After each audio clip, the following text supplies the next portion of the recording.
I found an abandoned town that's not on any map. I wish I had kept driving. It was supposed to be a quick detour. I'd been driving cross-country to visit my brother in Derrington when my GPS rerouted me off the interstate due to a crash up ahead. No big deal if always liked the back roads. They're quieter, more scenic. About an hour into the detour, I came across a town I'd never heard of, Derrington.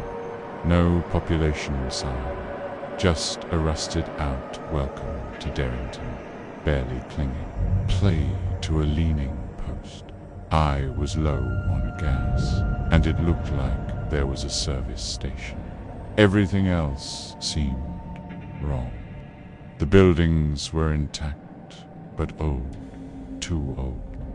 Like time had stopped somewhere around 1963. A barber shop with faded red and white poles. A diner with a special meatloaf 45 inches sign in the window. A movie theater showing the birds and not a soul in sight. But the gas station worked. That's what really got me. The pump clicked on when I lifted the handle. No card reader, just one of those spinning dials. I filled up, figuring I'd pay inside. There was a man behind the counter. He didn't look up when I walked in, just stared at the register, motionless. His skin looked like paper stretched too tightly over bones. Like if he blinked, it might tear. At pump 3, I said dot, still nothing. Then, after a beat, he said, "You should leave before dark." I forced a laugh. Is that a joke? His eyes slowly lifted to meet mine. They were clouded like cataracts, but wrong somehow. Like he wasn't seeing me so much as looking through me. "No one leaves after dark," he said. I got back in my car and drove, fast. The road out twisted and turned, but I followed it straight until I passed the same gas station, same leaning sign, same movie theater playing the birds. I'd made a full circle. I kept driving, trying every side street, every dirt road, but I kept ending up back in Derrington. The sun was starting to set. I pulled over, shaking. My phone had no signal. The battery was draining fast. I went to the diner. The door creaked open. Inside, the booths were filled. People sat motionless, hunched over uneaten meals. No one moved. No one blinked.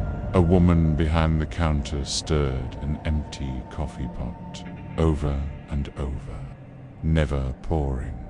I turned and ran. By the time the sun dipped behind the hills, the entire town seemed to wake up. Lights flickered on. Music crackled from unseen radios. Doors creaked open and people spilled out into the streets. But they weren't people anymore. Their skin sagged in places, shriveled in others. Some were missing eyes, others dragged twisted limbs, and they were all smiling. Wide, toothy grins that stretched too far. They started walking toward me. I jumped into my car, engine still warm. I hit the gas, slamming into one of them. It didn't even slow me down. This time, the road changed.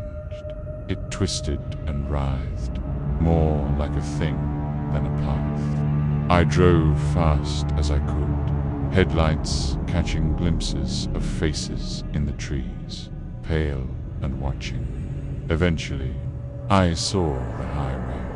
I didn't stop driving, until I hit Portland. I told my brother. He didn't believe me. Who would? But I looked it up. There was a town called Derrington, founded in 1891. Everyone disappeared in 1964, vanished without a trace. Town officially declared defunct. No remains ever found. But here's B last night. My car GPS recalculated for no reason. Said there was a faster route home. Guess where it wanted to take me. Turn right.